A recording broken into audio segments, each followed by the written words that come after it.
અમે તમામ એડવોકેટની ટીમ તમારી સાથે છીએ અને જે કોઈ પણ આવા જે કોઈ ઉઘરાણા કરતા પોલીસ છે તેને શાંત અને ઠેકાણે લાવવાનું કામ અમે કરવાના છીએ. હું એડવોકેટ અંકિત કુમાર સુંદરવા. અંકિતભાઈ, શું કહેશો? એક સોશિયલ મીડિયામાં આપનો વિડીયો વાયરલ થયો છે. રાજકોટની ટોઈંગ વાન વારંવાર વિવાદમાં રહી છે. થોડા દિવસ પહેલા પણ એક વ્યક્તિને માર મારવામાં આવ્યો, ઉઘરાણા કરવામાં આવી રહ્યા છે અને તમે પણ એક વિડીયો બનાવ્યો. કઈ રીતે? આ વિડીયો બનાવવાનો કોઈ ઉદ્દેશ્ય નહોતો કે એમાં હું પોતે ત્યાંથી ચાલીને જતો હતો ત્યારે એક મહિલા કે જે રિક્વેસ્ટ કરે છે કે મારી પાસે ઓનલાઈન પૈસા છે છતાં ટોઈંગ વાળા ઓનલાઈન પૈસા લેવાની ના પાડે છે કે મારા ડ્રાઈવરના ખાતામાં નાખી દો, એટલે જે કોઈ ઓથેન્ટિક વસ્તુ નથી. આ વસ્તુ જ્યારે મારા નજરમાં આવી ત્યારે મેં સાહેબને જાણ કરવામાં આવી તો સાહેબ દ્વારા એવું કહેવામાં આવ્યું કે તમે કોણ છો?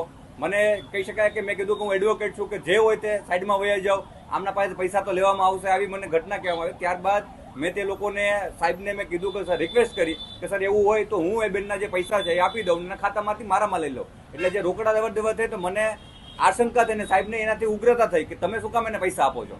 એ પૈસાથી ઉગ્ર થઈને તે મારી સાથે વાત કરી. જ્યારે તમામ પબ્લિક ભેગી થઈ અને જે ઘટનાઓ આપણે અવારનવાર જોઈએ છે કે રાજકોટમાં હોય, અમદાવાદમાં હોય, સુરતમાં હોય, તમે ઘટિયામાં જે પોલીસ છે, ટ્રાફિક પોલીસ છે તે જ્યારે દમન કરતી હોય ત્યારે પબ્લિક એક થવાની કામ કરતું હોય છે. ત્યારે પબ્લિક એક થઈને જ્યારે કહેવાય કે તમામ લોકોએ જોયું ત્યારે અમારે જાણમાં આવ્યું કે જે ટોઈંગ વ્હીકલ છે તેનો પણ પોતાનો વીમો નહોતો.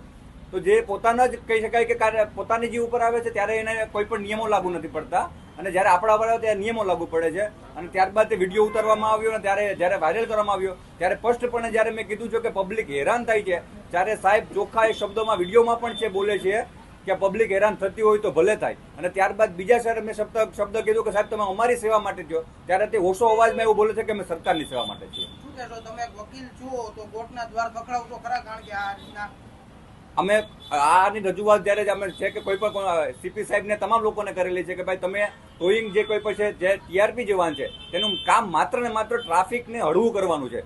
પણ આપણે અવારનવાર જોયું છે કે કોઈ પણ ચોકડીએ જઈએ, કેકેવી સર્કલ હોય, ઇન્દિરા સર્કલ હોય કે આપણે પછી કોઈ પણ રિંગ રોડ હોય, નવો રિંગ રોડ હોય, ત્યારે તે લોકો ઉઘરાણા કરતા હોય છે, આપણી નજરની સામે આવતું હોય છે.